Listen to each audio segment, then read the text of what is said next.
الصراحة أنا محرج جدا إن أنا أبدأ الفيديو عادي كده، ولا كأن حاجة حصلت، ولا كأني بقالي أكتر من شهر ما بنزلش فيديوهات راب. بس دي غلطتك أنت، عشان مش عامل سبسكرايب على قناة أبيدو في بي اللي نزلت عليها تحليل تراك ويجز وتحليل ألبوم مروان موسى. فلو ما شفتهمش روح شوفهم. المهم النهارده هنتكلم عن 3 تراكات، نحاول نلم بقى الدنيا اللي فاتتنا دي كلها في الفترة اللي فاتت. فمعانا تراك موسى سام شر في خير، ومعانا اي بي ريمونتادا لكريم راش، وهنختم بتراك أبي يوسف الجديد رضا. فانزل اعمل لايك سبسكرايب وفعل زر الجرس، تابعنا على انستجرام وتابعنا على ابيدو في بي، وكل سنه وانتم طيبين. ويلا بقى نبدا. طيب لو انت متابعني فانت عارف ان انا ما بتكلمش عن موسى سام اصلا، فاشمعنى التراك ده؟ الصراحه لسببين. السبب الاول هو ان انا كنت بسمع موسى سام زمان قبل ما يبدا يعمل تراكات كوميرشال اكتر الصراحه، فده اول تراك يرجعني للقديم، رغم ان هو كمزيكا هو مفيش حاجه شبهه في القديم اصلا. بس حسيت في التراك ده ان هو رجع لموسى بتاع زمان، فاحتفالا برجوعه انا قررت اتكلم عن التراك ده. والسبب التاني ان هو تراك جامد قوي اصلا، يعني فاهم، يجبرني ان انا حتى لو ما بتكلمش عن موسى اتكلم عنه. مش معنى كده ان اي تراك انا ما بتكلمش عنه انا مش بحبه او مش مقدره، بس في تراكات ما بلاقيش كلام اقوله فعلا عليه.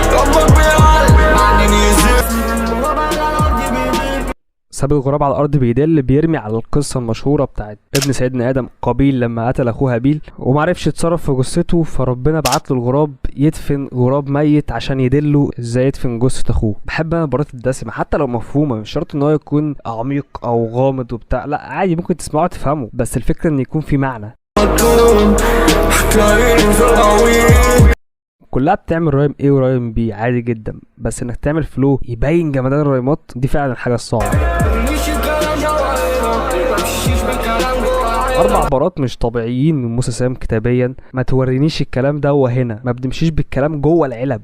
اول كلمه بترايم اول كلمه، تاني كلمه بترايم تاني كلمه اللي هي نفس الكلمه اصلا، بس يعني هيغيرها في البار التالت بقى كام، والرابع الاحلام، فهو برضو ماشي بانتين الرايم واحده. ومالت سيلابو الرايقه قوي ده وهنا جوه العلب على كده في القاهره، فهو ظبط نص البار الاولاني، خلى كل نصاص البارات بترايم بعض، بس في الاخر لو الطبيعي رايم بعض خلاها برضو يرايم بعض، بس مش اكتر حاجه مظبوطه، خصوصا اخر بارين. اول بارين ده وهنا جوه العلب تمام.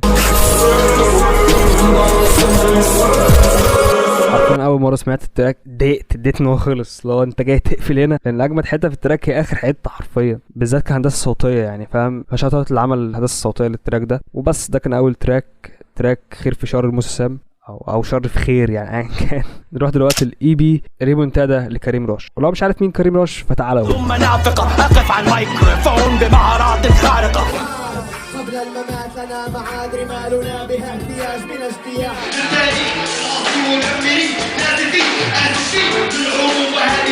نحن الثلاثة وحش واحد وحدة مقاتلة.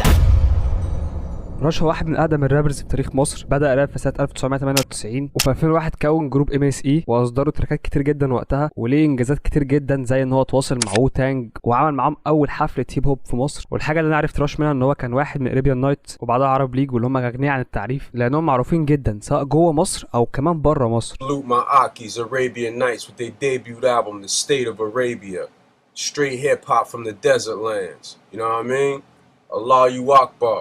They'll start hooking up on their own. Like if you go ask Kareem Rush from Arabian Nights, oh he's got collaborations with like. وعمل فيتشرز كتير مع رابرز اجانب واسامي تقيله ومعروفه. ده غير انه مش بس رابر اندر جراوند، هو كمان معروف في الميديا لانه ظهر في اكتر من برنامج. اصلا كان بيقدم برنامج ذا اريبيان ساوند تراك نايل اف ام، وظهر في افلام وثائقيه كتير. ده غير انه هو اول رابر مصري يعمل حفلات في اوروبا، مش حفله او 2، لا اكتر من 70 حفله بره مصر، في وقت كان الرابرز المصريين ما بيعملوش حفلات في مصر حتى. فلا لما نتكلم عن كريم راش هنتكلم عن واحد تاريخه بيوازي تاريخ الهيب هوب المصري عموما. فهل يا ترى في الالبوم ده هيقدر ان هو يواكب التطور اللي حصل في الراب سين، ولا خلاص الناس دي زمانها انتهى؟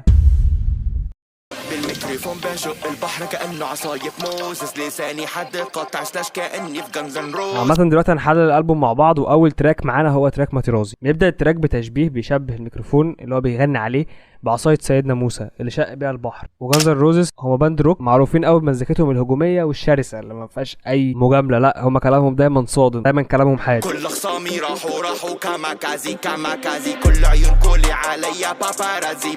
كورس هنا يوضح لك ان التراك ده معمول عشان يفايرل، كورس كاتشي وبيعلق في الودان. وكاماكازي هي كلمه يابانيه معناها حرفيا الرياح الالهيه، بس المعنى المشهور او المقصود في البار هنا هي الهجمات الانتحاريه اللي كان بيعملها الطيارين اليابانيين ضد سفن الحلفاء في الحرب العالميه الثانيه. باباراتزي زي ما واضح هي كلمه ايطاليه بتتقال على المصورين اللي بيحاولوا دايما ان هم يصوروا المشاهير، فهو بيشبه ان العيون عليه بالباباراتزي المصورين اللي هم بيحاولوا يصوروا دايما المشاهير. وكلامي على صدرك ما ترازي ما ترازي، ايوه يا اسطى ده لسه على راسي على. هنا بقى وورد بلاي بيقول لك خد كلامي على صدرك. ماتيرازي هو لاعب ايطالي، ورغم ان هو واحد من اجمد المدافعين الايطاليين بس اشهر لقطه ليه هي اللقطه اللي زيدان نطحوا فيها. فزيدان نطحوا فين؟ نطحوا على صدره، فهو بيقول خد كلامي على صدرك، اللي هي حرفيا زي كده نطحه زيدان، وفي نفس الوقت ايه مجازيا اللي هو من المصطلح بتاع ما تاخدش كلامي على صدرك، اللي هو ما تشخصنهاش يعني. الحق اقول لكل عملتها قبلك مش راجعين فايرال احنا جايين بس نداي. هنا بقى بيرد على نقطه عملتها قبلك وعملتها اجمد، ان هو عملها قبل الاثنين سواء قبل ابو يوسف او قبل شاهين، وبيوضح ان رجوعه مش عشان يفايرال ولا عشان يبقى ترند، هو راجع بس عشان يضايق مين، مش شرط حد معين، المقصود ان هو راجع عشان يثبت ان هو يقدر يعمل اللي هم بيعملوه. طب ده كان اول تراك خفيف، فاهم الكلام اللي فيه تقريبا كله واضح بديلا زي ما قلت، واضح من الكورس ان هو مقصود بيه ان هو يفايرال او ان هو واخد يعني سكه التراكات دي، فطبيعي يبقى الكلام سهل وبسيط ومفهوم لكل الناس. ودلوقتي هنروح لتاني تراك وهو تراك غارو.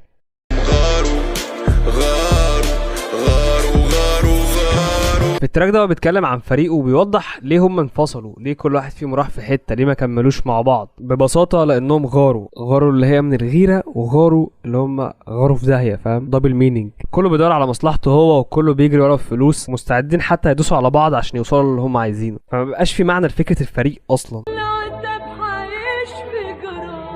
العتاب راح يشفي جراح ولا هيجيب اللي وبس. دلوقتي هنروح لتالت تراك معانا وهو اوت اوف كنترول. طب هو تراب شعبي وجامد قوي وكل حاجه، بس انا تعليم مجاني والله ما اقدرش احلل لك الكلام ده.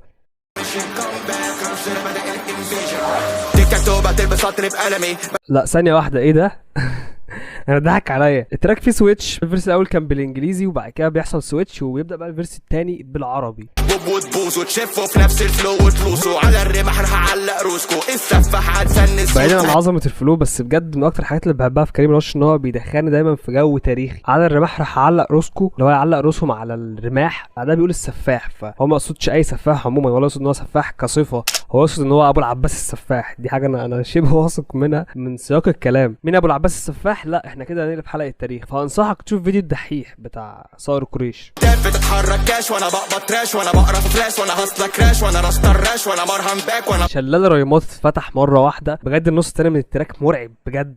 شيطان الشعر يحضر سخن من وادي عبقر، بكتب من غير ما افكر بتملي زي الحظر. زي ما قلت لك من اكتر الحاجات اللي بتعجبني في كريم رش الجو التاريخي اللي هو بيعيشني فيه. يعني في البار ده هو بيقول لك شيطان الشعر يحضر سخن من وادي عبقر. ايه حوار شيطان الشعر ده؟ في التراث العربي كان معروف ان كل شاعر ليه قرين او ليه شيطان شاعر هو اللي بيلهمه او هو اللي بيقول له على الكلام اللي بيقوله. من كتر عظمه الشاعر ده هم مش مقتنعين ان في بني ادم يقدر يكتب الكلام ده، فمعتقدين ان في جن او في شيطان هو اللي بيقول الشعر ده. طيب الشياطين دي بتيجي منين او مكانها فين؟ وادي عبقر.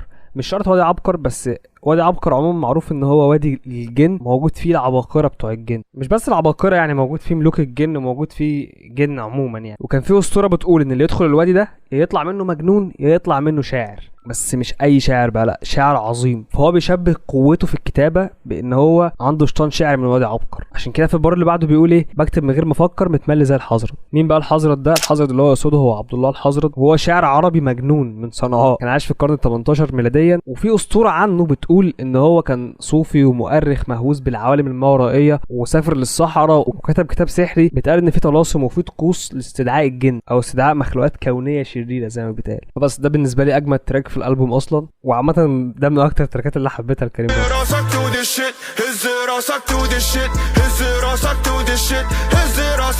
تراك هز راسك نفس فكرة اول تراك اللي هو ماتيرازي، نفس الاستراكشر ونفس التايب، كورس كاتشي برضه بس معلقش معايا قوي زي اول تراك.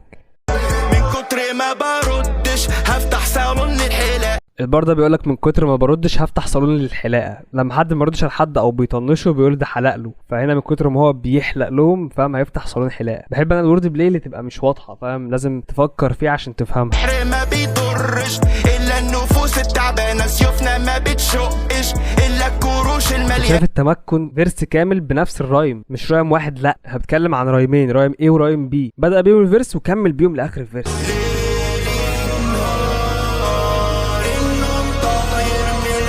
تراك انجلز هو تراك بحسه ميكس كده ما بين التراكات القديمه او الروح القديمه في الكتابه بالذات، اللي انت تكتب اللي انت حاسه واللي بتفكر فيه ويكون الكلام كله بيسلم بعضه. في نفس الوقت ستايل التراك جديد وفلوهات بقى واوتوتيون، عاملين ميكس حلو زي ما قلت مع روح الكتابه القديمه. زي بلاك ميرور انت عايش في تريب، سوشيال ميديا ادمان وفوق عليها احنا بنتكلم ان احنا خلاص وصلنا للمرحله بتاعت بلاك ميرور. بلاك ميرور هو مسلسل بيحكي عموما عن مخاطر التكنولوجيا، وكان بيتكلم عن الحاجات دي انها هتحصل في المستقبل. بس المسلسل ده كان معمول في 2011 او على الاقل اول سيزون كان في 2011، فهو كان بيتنبئ بمستقبل قريب، وفعلا احنا دلوقتي بقينا عايشين في المستقبل ده. لو المعايشة شفنا الافاعي سايدة شياطين في توب ملايكة اغلبهم شكلهم. من مميزات التراك ده ان الكلام واضح وسهل، ورغم كده هو مش مبتذل، فاهم؟ وفي فلوات كتير ومتنوعة وبيسويتش بينها بطريقة جامدة الصراحة، بتنقل ما بين الفلوات بسهولة وبسلاسة، او 4 يعني.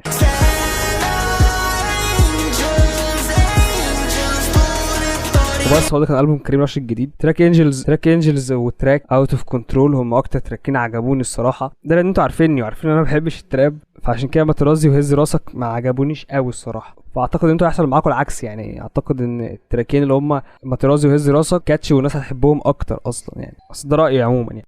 ونروح عامه. بس ده كان فيديو النهارده، اتمنى يكون الفيديو عجبك. ما تنساش تعمل لايك وسبسكرايب وتفعل زر الجرس تبعنا على الانستجرام، واشوفكم فيديو جديد. سلام.